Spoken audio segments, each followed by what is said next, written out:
So Dolly Parton is just a country singer, I thought. Not and then you basically broke down her whole life. She's been married forever. Yep. Nobody knows anything about her husband, really. Nope. And she's actually like a savage businesswoman who plays kind of dumb when she's in public. She's but playing it's all chess a charade. when everybody else is playing checkers. How do you She's so know? good. She's so good. She couldn't beat me in chess, but go ahead. She's so good. So first of all, what you need to know about Dolly Parton is she was born in extreme poverty. She was one of 12 kids born in a 1-bedroom log cabin in the mountains of Tennessee. And she grew up without electricity. Think about 12 kids in a 1-bedroom log cabin in Tennessee. Sounds like they had a lot of fun. And when she moved to Nashville, by the way, she met her husband the first day she moved to Nashville at a laundromat. And basically, she was trying to be this country singer, country star. And they were like, you're very rough around the edges, because she came from like a really, really poor place. And I watched this documentary and they were saying like she would use language that was very crude that like ladies didn't use. But they liked her because it gave her character. She kind of played dumb, but she was wasn't honest. Dumb. Yeah. And they told her, Dolly, she was like, oh, by the way, I'm going to get married. And they're like, no, you're not. You have this like sex appeal. You're going to play into this image. Basically, your career is going to be over if you get married, and like men can't like, fantasize like you're single, you have sex appeal, whatever. And she was like, okay. And then she didn't tell anybody. They got secretly married at the courthouse. And a year later, she went back and they were like, oh, no, you can't get married, like whatever. And she's like, by the way, I've been married for a year and you didn't know, and I have a great career. So what's your point? She does things like that. She, a lot of people are like, they want to use stereotypes and make fun of her.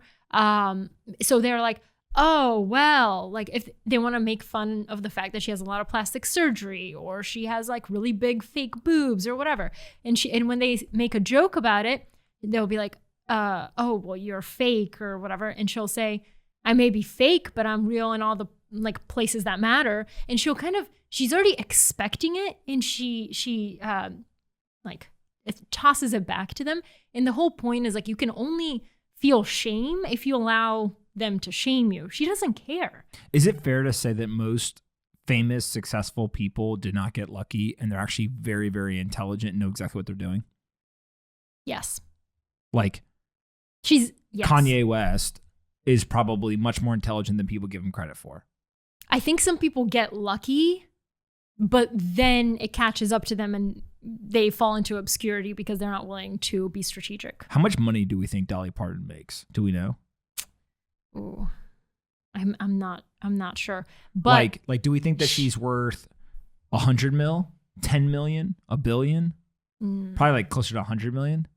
Yeah. If I had to guess. She's actually really philanthropic. Because her dad didn't know how to read, she started an organization called the Imagination Library in 1995. Today, her program spans 5 countries and gifts over 1 million free books each month to kids around the world. And to date, she's donated more than 140 million books. Wow. 140 million books? Yeah. That's wild. To kids all around the world. All right. What'd you learn from her? I learned a lot. By the way, if you want to read the dossiers, you can go to readtheprofile.com. Readtheprofile.com. So here's a fun one you probably didn't know. I learned that. Try me. Okay.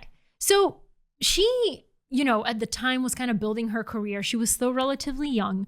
And imagine you're Dolly Parton and you have this song that you wrote, that you sang called I Will Always Love You.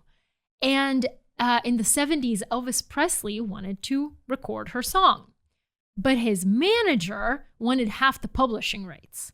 And she said, no, that's not fair. I wrote it, I sang it, it's my song. And she wouldn't budge on the position, so they couldn't come to terms.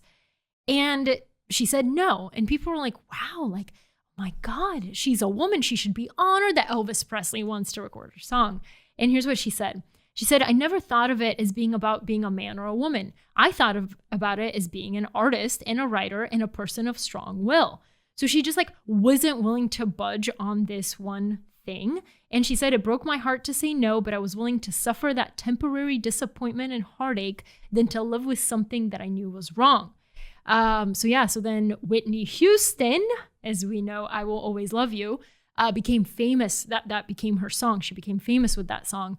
And Dolly says, I'm happy that, she became that people associate that song with her as long as I'm still making the money. So as long as Dolly Parton's getting paid, she don't care who gets Exactly. the credit. Yeah, I mean, she's focused on the right thing for the most part. Because when you hear that song, you think of Whitney Houston, not Dolly Parton. But Dolly Parton, the savage, is the one who actually made it.